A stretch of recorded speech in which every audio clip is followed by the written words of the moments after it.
दोस्तों, आज के समय में चीन की हरकतों से तो हम सब अच्छी तरह से वाकिफ हैं, लेकिन क्या आपने कभी ये सोचा है कि पुराने समय में चीन की संस्कृति, वहाँ के लोगों का खान पान कैसा रहा होगा। आपने तो वर्तमान समय में चीन के लाइफ स्टाइल पर बहुत सारे वीडियो देखे होंगे, लेकिन मैं आज आपको इस वीडियो में प्राचीन चीन यानी एंशिएंट चाइना के 5 सबसे घिनौने फैक्ट्स को बताने वाला हूँ, जिसे जानने के बाद आप सोच में पड़ जाओगे कि कहीं ऐसा भी हो सकता है। अगर आप हमारी मेहनत को अप्रिशिएट करते हैं तो प्लीज़ चैनल को सब्सक्राइब कर दें और बेल आइकन को जरूर दबा दें ताकि आगे आने वाली हर एक वीडियो सबसे पहले आप तक पहुंचे। पुराने समय में चीन में एक ऐसी डिश बनाई जाती थी जिसे टोंगजी डैन कहा जाता था।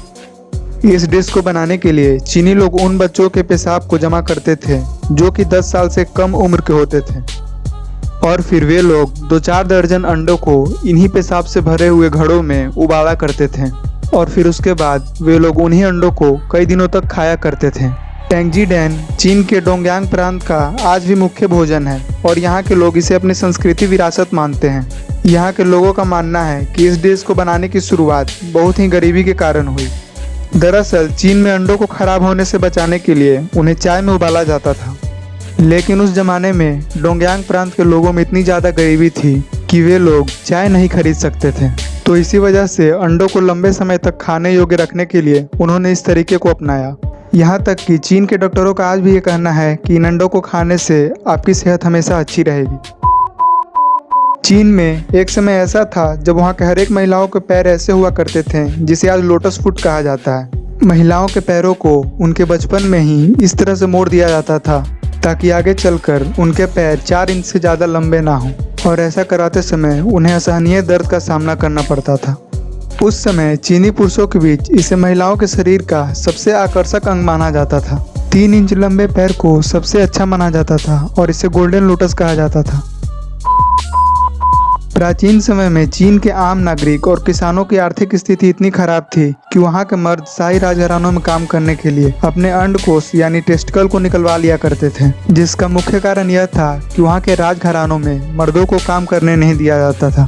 चूँकि राजघरानों में मर्द काम नहीं कर सकते थे, इसलिए वहाँ किन्नरों का प्रचलन बहुत ज़्यादा था, जो कि इन्हीं राजघरानों में रहकर यहाँ के राज परिवारों की सेवा करते थे, और इसी वजह से इनकी जिंदगी आम लोगों के मुकाबले ज़्यादा बेहतर होती थी। चीन के पुरुषों के बीच किन्नर बनने का प्रचलन काफी तेज हो गया था। मिंग डायनेस्टी के दौरान जब इस चीज का प्रचलन सबसे उच्चतम स्तर पर था, तब वहाँ के माता पिता अपने बच्चे के अंग को बचपन में ही कटवा दिया करते थे ताकि जब वो बड़ा हो तो उसका शरीर किसी पुरुष के बजाय स्त्री का ज्यादा लगे।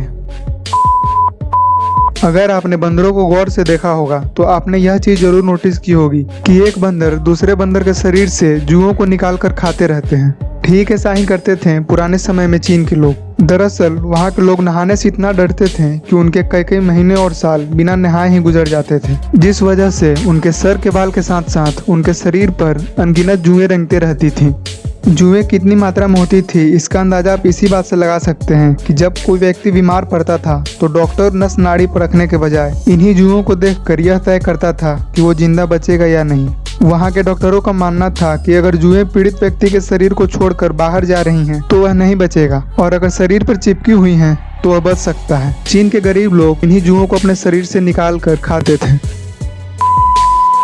दोस्तों, अगर हम इतिहास पर एक नज़र डालें तो हमें यह पता चलता है कि पुराने समय के राजा महाराजा किसी भी युद्ध को जीतने के बाद अपने प्रतिद्वंदियों को बहुत ही कठोर दंड देते थे, और कितने योद्धा के समूह तो ऐसे भी होते थे जो अगर खुद युद्ध हार जाएं तो अपना इतना बड़ा अपमान समझते थे कि वे लोग खुद को ही मार लेते थे, जैसे कि जापान के समुराई। लेकिन दोस्तों, चीन के सैनिकों की बात ही अलग थी। यहाँ के ज्यादातर योद्धा युद्ध जीतने के बाद अपने प्रतिद्वंदी को मार कर ही खा जाते थे, खास करके उनके हार्ट और लीवर को।